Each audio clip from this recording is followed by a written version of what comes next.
well. What the hell's going on? Crypto's making a bit of a move to the upside. I mean, like having a look at what's going on with things.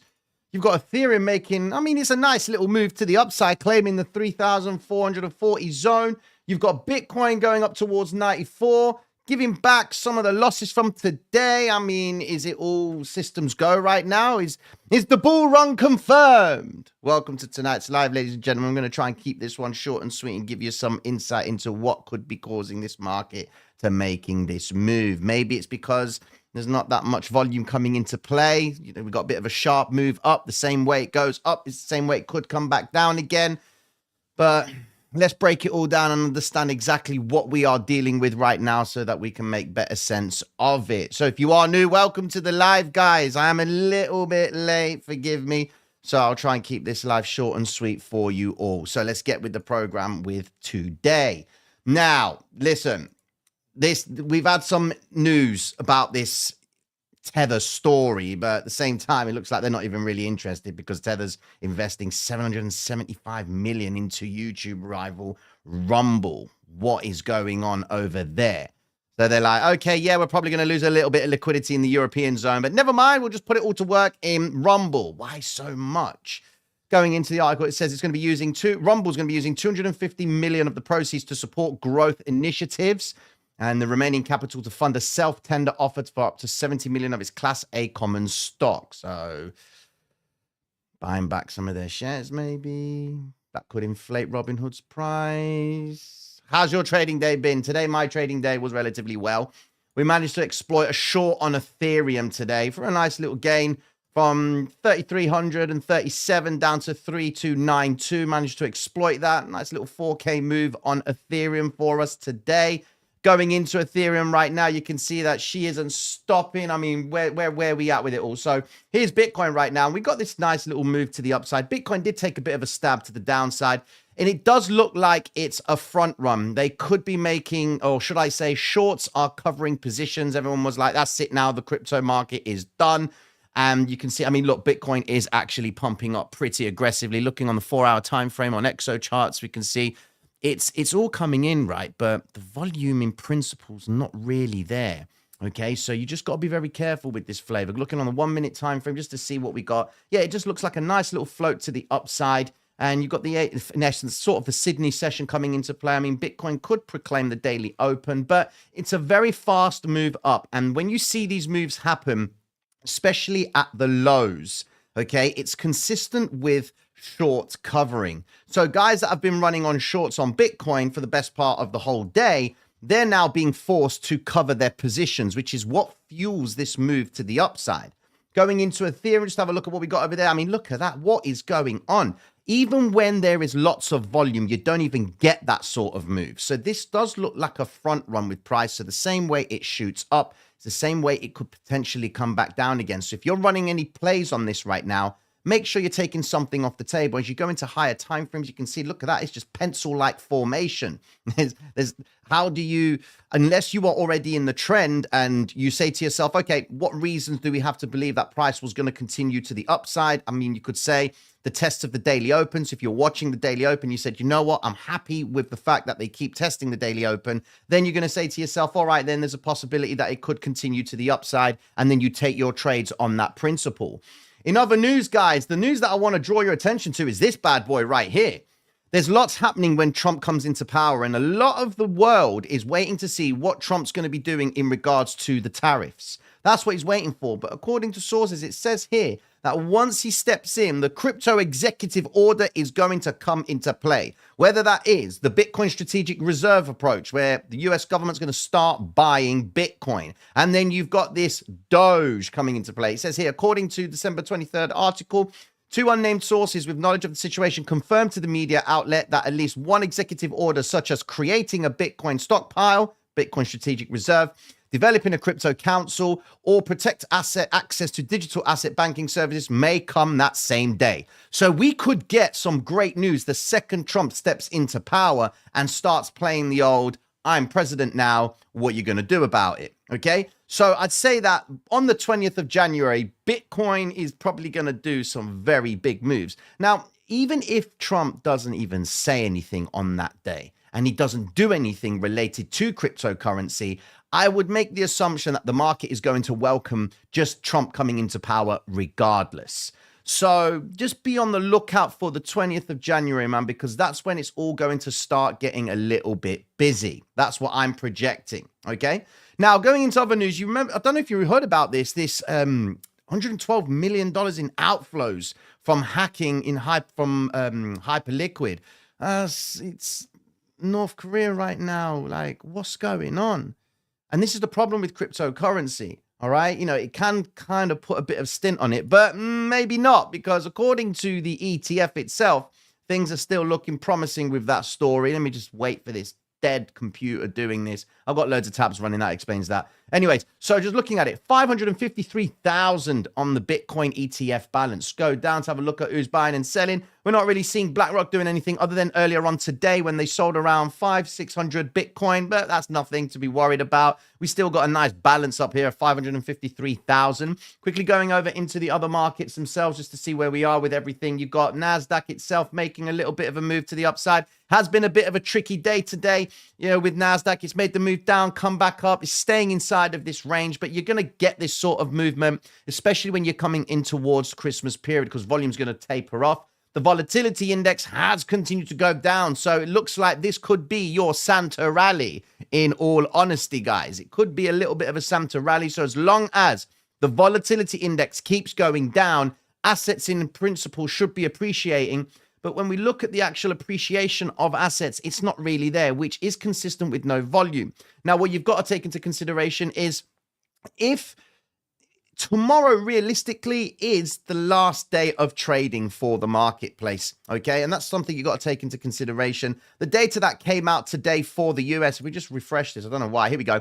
So the consumer confidence came in lower, and that sort of got welcomed by the marketplace, because the market will then say, well, consumer confidence is lower. That means they're going to be less likely to be spending money. That means inflation could actually start coming down. That means the Federal Reserve could give us more rate cuts going into 2025. That's the logic, okay? But the consumer confidence reading itself is not deemed as a massive impact on the marketplace. In other words, the participants have been just looking for a reason to just trade. That's what I'm seeing from this over here, okay? In other news, Crypto.com again. Now, I keep mentioning Crypto.com because it's just doing big things. It's now launching its US institutional custody service. So in line with their roadmap and what have you, these guys are doing things. Now, you remember what I said, when you go into the Crypto.com app and you put money in the staking cards, you are effectively, you're seeing what they're actually doing in the future. It says something's coming soon, stocks coming soon. They've got a lot of coming soon when you're staking with Crypto.com. So I just keep an eye out on Crypto.com. It could start off becoming the next BNB, in my opinion. I mean, let's just quickly go and have a look at Crow for a second. Crow USDT. We might not even be able to type Crow's USDT anymore. Hold on a sec. Here we go. Let's have a look at Crow. Oh, God, it's terrible volume on there. Even just at the price of 16 cents, guys. I mean, it is holding out. It's doing very well. And I think it's going to do this. I think it's going to consolidate until it starts releasing its products that are beneficial. Okay, like we're just talking about the institutional services as well, trading stocks and what have you. And you're going to get this consolidation, and then you're going to see the expansion come out until when users start using this coin, okay, to put those services to work. Naturally, the native coin is going to be consumed. Crypto.com is going to make sure that people use that coin so that they can use that service. So 16 cents, I mean, we could be looking at another 25-cent story. Going into the bigger picture of Crow, it is undervalued in my opinion. If I just look at it, I mean, from its initial, from where was it? I mean, look at that. Just $1. That's unjustified with what they're planning on doing. So I would say way beyond. I mean, God, if it goes on to become another BNB and it gets used the same way Binance Smart Chain is utilized, you're going to be looking at crazy prices. But that's not something that's going to happen anytime soon. All right. We're going to be looking at in a few years' time. We're going to have a few bear markets, markdown phases before we can actually see that. But I'd say Crow is a long-term play, if I'm quite frank with you all. Okay. Going into Bitcoin itself, just having a look at where we are with some on-chain analytics to put it into perspective on what we can expect from Bitcoin. So this story about Tether being delisted, well, what I'm seeing here in the stablecoin ratio is showing that lots of people are putting cryptocurrency to work. You know, they are buying cryptocurrency. As long as the stablecoin ratio is low, it would then suggest that players are actually investing in cryptocurrency. Going into the USDT dominance chart itself, you can see that USDT is pulling back down right now, but the thing is it's trading away from its lows. And what I'm concerned about is this area over here. Now, the way I use the USDT dominance chart is to understand where psychologically investors did something, all right? I've got to look at it like that because when USDT goes down, Bitcoin goes up. And when USDT goes up, Bitcoin goes down. That's just the basic fundamentals with USDT. But what I like to do with the vector candles and the hybrid system is to understand where potentially price could trigger psychological plays from investors. So look at this area right here. If USDT goes up to 5.32%, then there is a strong chance that Bitcoin is more than likely going to keep on going lower, okay? So if we go over to Bitcoin's price, we can then say to ourselves, well, where is it in the chart where Bitcoin has that logic of a vector candle close by? Matching the charts together, if I just remove all this stuff, that would then take us towards potentially this region right here, which would make Bitcoin come in at 84,000, which is not a problem. Come on, let's be honest now. The bull run, in my honest opinion, I hate even saying bull run. I just like to call it markup phases and markdown phases. But in my opinion, the only way that the bull run will be invalidated is if Bitcoin comes all the way back down to here. It really will. That's the logic that the bull run will be compromised. And I said it this morning in the live stream.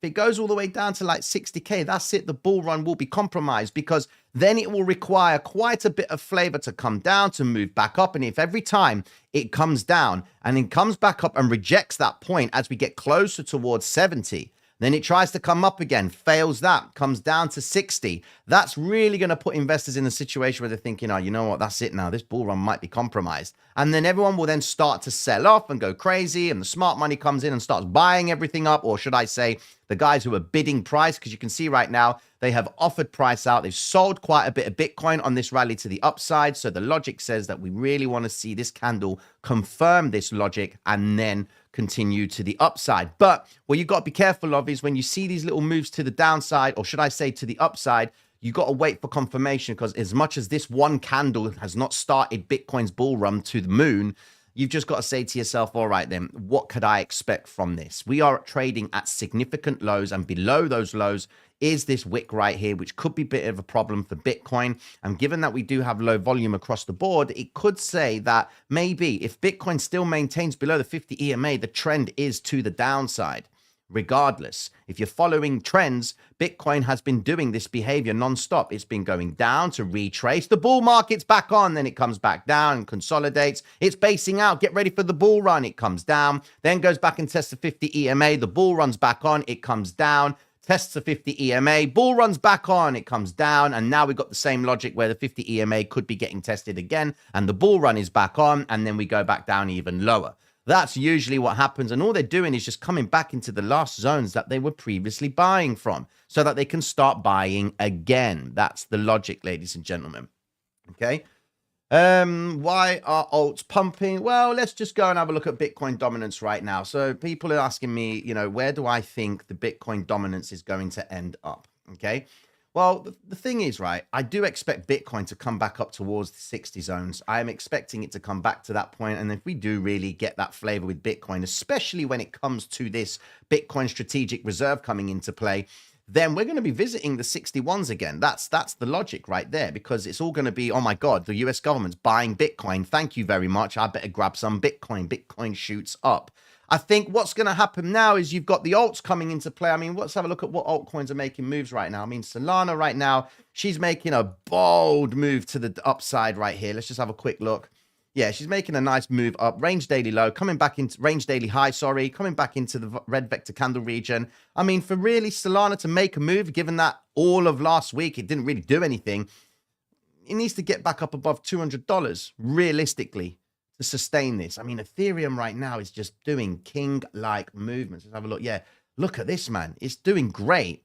I'm not really getting the vectors. I've got recovery of the vector candle zone right here. I'm looking at the order flow. I'm not seeing barely any bids coming in. It looks like a float to the upside. So you just got to be very, very careful with this. If you anyone in longs right now, it's really gonna let us know if we are actually going to make a very I mean, look at that. It's just not stopped. You've got imbalances down here. I'm looking closely at the order flow and I can see, look, this is how you know it's light on volume. Look at this. These are imbalances, right? So it's fast moving, coming up, leaving the auctions behind. You've got gaps inside. Contract sizes are not consistent. You've got 60s and 50s. It's not really doing it. I mean, you've got 1,600, 600 right there, 460. But look at the flow of the actual tick itself. There's not that much. Look at how fast it moves. This is how you know it's light volume. This is not consistent with, in other words, if say it was October the 20th or something like that, and we didn't really have any, Christmas or anything, then this move would add weight to it if there was volume backing it. But there isn't, just by looking at the way the tick chart is behaving. Even when you zoom in on the 4 hour, okay, really just roughly, you can see 1,000, 2,000. You don't really have that much on the delta either. There's no clear distinctive points. This right here is clear as day because people are like, oh my God, Ethereum is jumping to the upside. Let's go long. Let's go long. That's where you're getting that massive transaction right there, which is usually consistent for them to pull this sort of behavior right here. I mean, look at it. I mean, Ethereum could actually just drop from here, but because everyone's all buying Ethereum right now, it can easily shoot and continue back up again. So this is what I mean. Look, just watch this. Look at these imbalances, okay? Just look at the book, how it moves. Swipe up, down, goes down, like it's like literally taking a walk, just keeps on dropping and then shoots up again. This Ethereum doesn't do this on normal days, okay? You'll find that normally Ethereum and Bitcoin during the New York session itself, they tend to just be a little bit rangy. And then as the London session closes, that's when they start to really make a little bit of a move. But the move is happening with big volume. I mean, just look, that for me is tricky to trade. Because if you're going to try and take advantage of longs, I mean, look, the fact that this happened at speed, if you caught the move, you caught the move, ladies and gentlemen, okay? But I want the proof of the move. So if I want to think that Ethereum's going to continue higher, I want to see the retrace. And when the retrace comes in, as long as volume picks up, okay, and it doesn't just aggressively drop down again, it then will keep me inclined to believe that maybe Ethereum can actually continue higher. Then I'll go over to the chart itself and I'll go to the 5-minute time frame and I'm like looking at it and I'm thinking, so why is the candlesticks not closing up with conviction? I've got green vector, blue vector, blue vector, blue vector, and it's like they're not really closing strongly. And that shows me that the volume is not there. There's no conviction, okay? So that's something you've got to take into consideration. Given that it has moved up nearly $65 as such, nearly $50 from 3,300 from the day's low right here, it's done great. And if you've exploited that, happy days, man. Pay yourselves. It doesn't hurt you to just take a bit of profit. You're going to Christmas now. Why not enjoy it?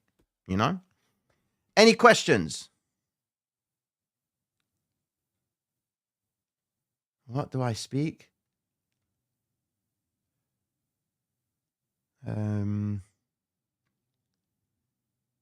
Tino, is this the state of an alt season dominance drop?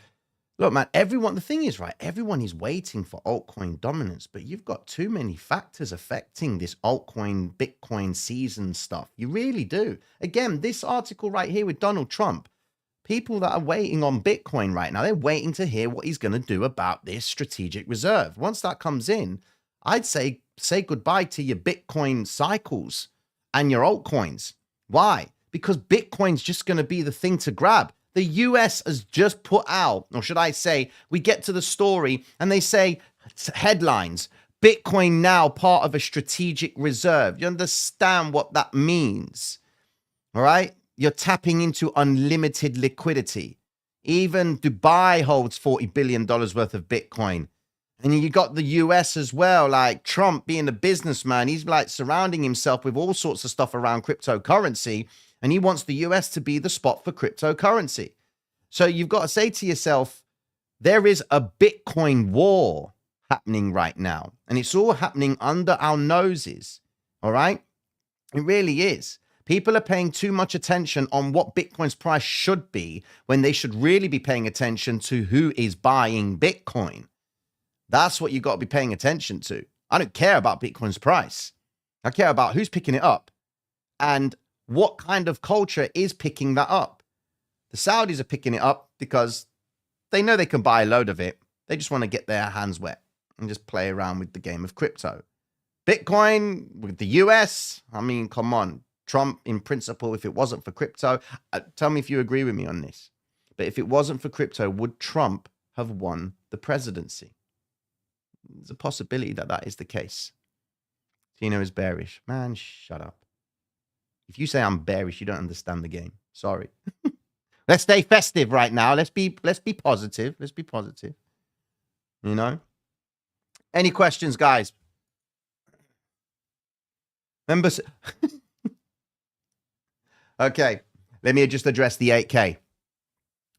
What's worse is when you come out and say, yo, Tino, when 8K, when Bitcoin's at 92, is that meant to be a stab at me missing a projection? Because it makes you look stupid when we're not even close to it. It's like you don't read what numbers are on the screen. When we get close to it, we'll have a conversation. Bit like when everyone was saying Bitcoin to 100K, and then what happened? It collapsed to 16. What were you saying then? You know what I mean? So we'll focus on it when we get close to it, my bro. Saying it right now is a little bit lame because you're like, clear as day. Bitcoin's price is 94,000. So if you need any help with an abacus or anything like that, let me know, bro. Come to the Discord, send me a message, and I'll hook you up. And I'll help you with addition and subtraction if need be. I can help you in those aspects. Then we can talk about trading. I believe I will serve you in that instance. Yeah? Mad love to you, my bro.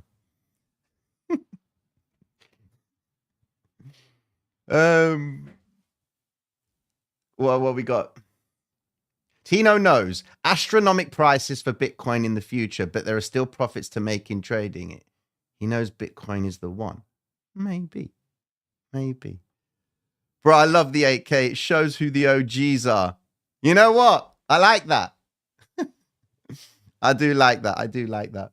Tino, what's the discount code? The discount code is for the Platinum membership. Go into the website, Traders Reality website, where you get all sorts of access to setups, live trading videos that I've recorded when, of course, it works. There you go. So this is an example of one I shared. Whoa. What's he doing? There you go. Yeah. So that's one of the examples right there. You get access to masterclass sessions, but the discount code is in the description and it's called Christmas. All right, so use the code Christmas and you get the benefit of a 20% discount for your first month. And that will be ending at the end of Christmas, pretty much, or the end of the end of the year. I think so. Maybe. Well, if you use it and it works, happy days. But I'll find out tomorrow. But tomorrow will pretty much be the last live stream. The last full day's live stream before the Christmas period. I will be going live for the Platinum members on Christmas Day. That will be at 7 p.m. UK time, which will be 2 p.m. Eastern Standard. And what we're going to do is we're just going to dive into hybrid system. We're going to learn more. I'm going to answer questions for the Platinum guys if they want to know anything. It's going to be a live stream and we're just going to watch price and I'm going to address as many questions as I can regarding the system, regarding anything that I've done in the past about it. For example, you've got all this stuff right here. These are the checklists that you get with the hybrid system. I recently done these, and as a Platinum member, you get access to these checklists, okay? And I give you an example of what one looks like. Here is, we'll go to the V-shape one, okay? So V-shape one is all about how you exploit the V-shape reversal on the hybrid system. All right, so I give you the criteria that is required to do this. All right, so I dive deep into it. I've done a video on there as well. Good morning, ladies and gentlemen. Will you shut up, Tino? What you done? Okay, I've got this other screen showing it, but here we go. Here's an example. So you got all the stuff right there, and I give you examples of it, and this is what the checklists usually do. Okay, they show you examples of how to find the V-shape reversal. So an example would be something like now. You've effectively got the opposite of a V-shape reversal. You've got an A-shape reversal, but just take the same logic as a V and then do it as An A. I mean, it's an A or a reverse V. Just say A and it's there. Okay. The same way it moves up is the same way it moves down. That's the logic right there. Okay. Tina, do you think scalping is the best way of trading? Let me explain something to you. If you watch any videos on trading, put aside the idea of Hollywood, okay, and how they dramatize a lot of things, you'll find that they are not in positions for very long, okay? Do you understand what risk they're putting up? These in-house prop firms, these hedge fund managers and what have you, okay? They're not in the trades for long. I mean, go look at, just to dramatize it, A Good Year with Russell Crowe. That's my favorite film. I love that. The trading bit. Everything else after that is dead. But it's the trading bit where he's saying, good morning, lab rats. And today is greedy bar steward day, without saying it. And he talks about how he initiates a trade and it starts off with a sell on the treasury bonds. Prices are going up. And you see, initiates the sell at the highest point. Then it starts to go down. Another hedge fund manager comes in and he's like, what the hell's going on here? He's dumping bonds on the market. So then they're like, quickly sell, because Skinner is getting rid of bonds. So they got to get rid of the bonds. And it shows you realistically the psychology of what's going on in those firms. Okay. And what you'll find is they made 2 transactions. They were buying and then they were selling.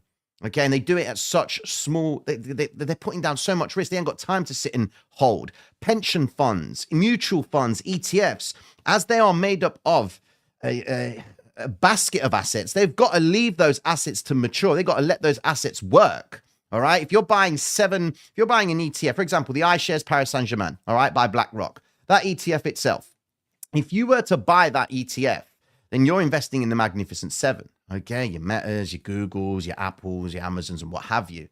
Well, you're not going to scalp it really, are you? Because you've got to wait to see if Amazon's going to move or if Meta's going to move. You might get a day where Google and Microsoft only move and then the rest of the gang just stalls. Your ETF ain't going to go nowhere, is it? Okay, so scalping for me, because of my personality, it works. For me, I'm impulsive. I shoot from the hip. And I have to have that impulsive nature when I'm trading. I can swing trade and I've got the patience to swing trade, but I just don't like it. I feel like I've got to factor in so much information and I want to try and get in a trade as quick as I can for as short amount of time as I can to make the most amount of money. And if I don't make that money in that instance, I cut the trade, take a loss, walk away, start again, because scalping gives you many, many opportunities, but you've got to filter out the opportunities. You can't take trades all the time. And for example, V-shaped reversals are a perfect thing because they're easy to spot. Something like this with Bitcoin. This is a V-shaped reversal. Okay, that's a V-shaped reversal right there. Here we go. There's a V-shaped reversal right there. You've got another one right here. V-shaped reversal, which inside of that is a W formation. Happy days. Okay, so that's where you are with that.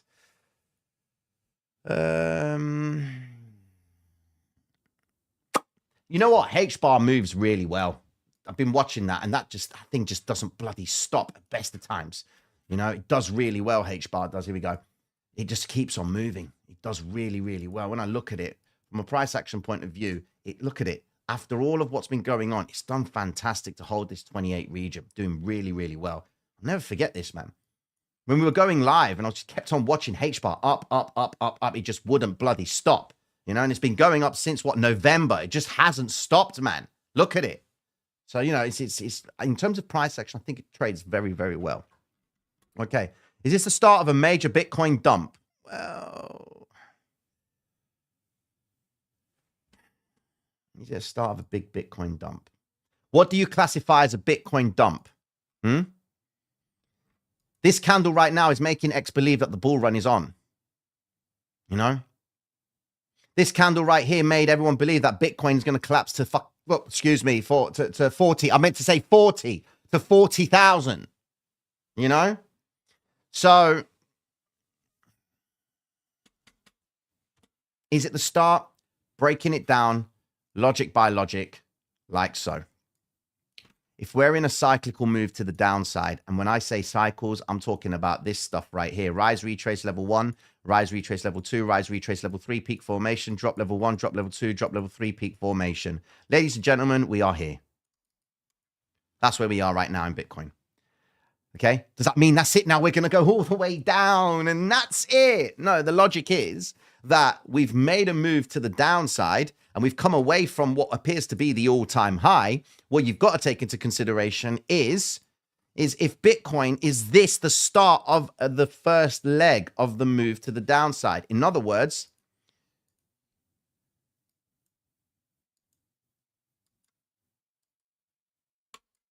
could that be the logic? Because right now, this is the midpoint of the M.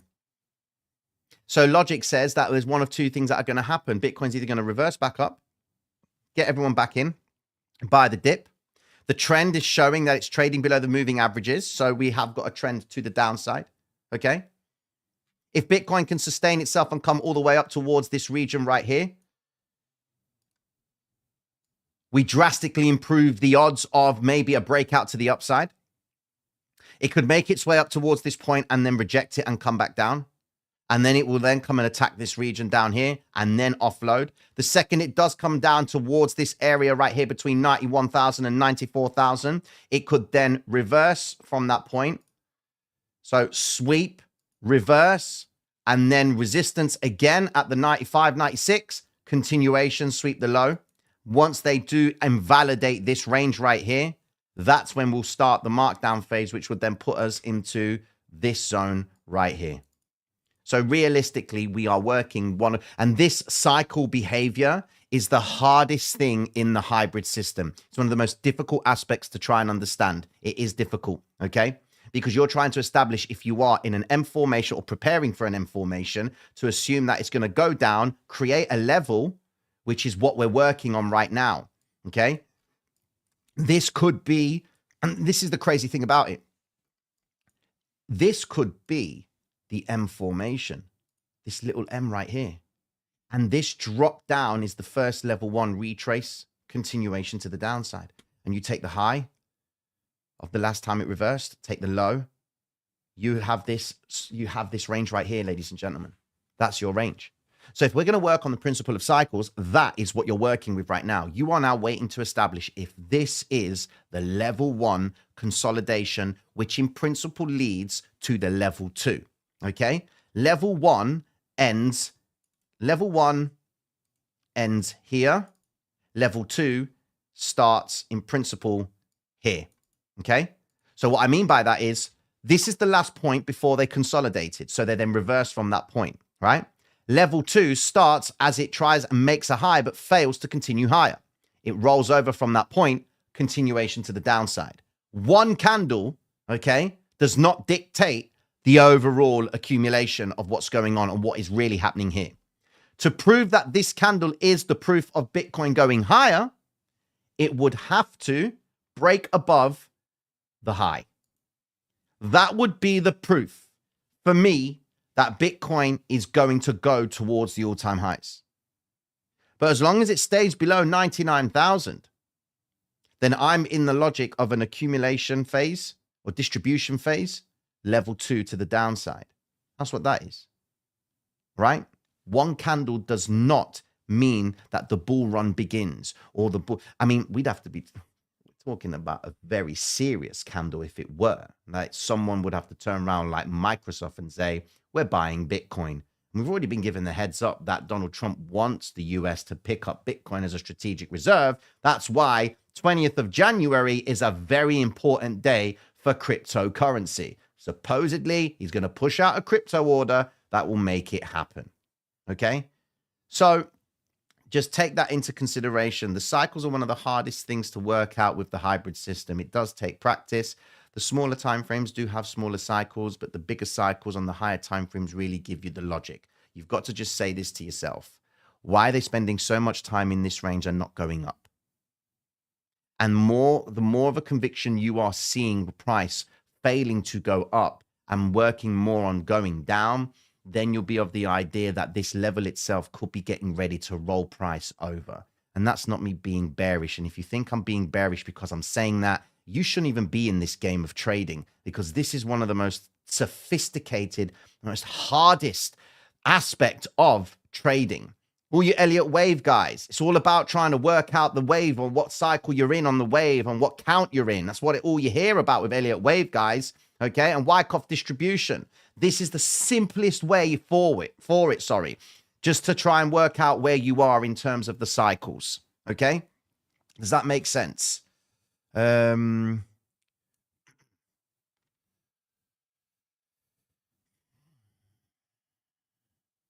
are you Satoshi? You know what? No one has ever asked me that. No, I'm not Satoshi. I wouldn't bloody hold XRP if I was. Does Bitcoin Reserve needs to go through Congress? Of course it does. You know? No clue what you are saying, T. Never mind. Here we go. Tino trying to apply... Hold on a sec. Hold on. This is important. Tino trying to apply stock logic to crypto. Bitcoin post-year halving is always moon time. This time is not different. New highs coming. When something keeps on going up and you would then attach a cycle that every 4 years you keep on seeing that it's up every 4 years, you then get drawn to the idea that it's going to keep on going. That's why the 4-year cycle players are like, it's the 4-year cycle, all right? But where in your 4 years has BlackRock been involved in it? And the problem that you've had with your 4-year cycle is there's not been anyone in crypto holding enough Bitcoin to make it impressionable, okay? All right, we had Grayscale, but they were rinsing off that premium, okay? Now you've got MicroStrategy, all right? Now you've got BlackRock. Now you've got the Saudi Arabians, Dubai, they want to pick up Bitcoin. Now you've got the US government coming into play. At least the US government's turning around saying that they're not going to sell it and they're going to hold it for a period of 5 or 20 years or something stupid like that.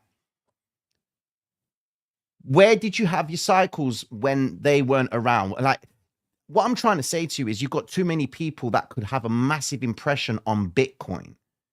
Bitcoin, by 4-year cycle, okay, should have hit. Ladies and gentlemen, 100K should have been celebrated 2 years ago. Sorry. It should have been celebrated 2 years ago. And now everyone's like, yeah, man, Bitcoin hit 100K. Shame on you. You should have had the faith from then, and it should have been happening then. But it didn't. Why? Because you were relying on people in crypto. Now who are you relying on? BlackRock don't care about your 4-year cycle. Mum and dad investors don't care about 4-year cycle. They care about, I bought the ETF at 50 and now got it at a value of 75. What's my markup? Okay, let's get paid. They don't care about your 4-year cycle, bro. People in the crypto do. But the people that you want to get Bitcoin so that you can see an increase of value on your Bitcoin, look at Bitcoin like a stock. The money, ladies and gentlemen, how much of it are they making when they buy it, after they buy it, and what are they losing after they buy it? So trust me, it makes sense to apply crypto logic to stock logic. It's the color of money, bro. That's the truth. With that being said, guys, be sure to like and subscribe. It's the last day of streaming tomorrow. Mad love and respect. Peace.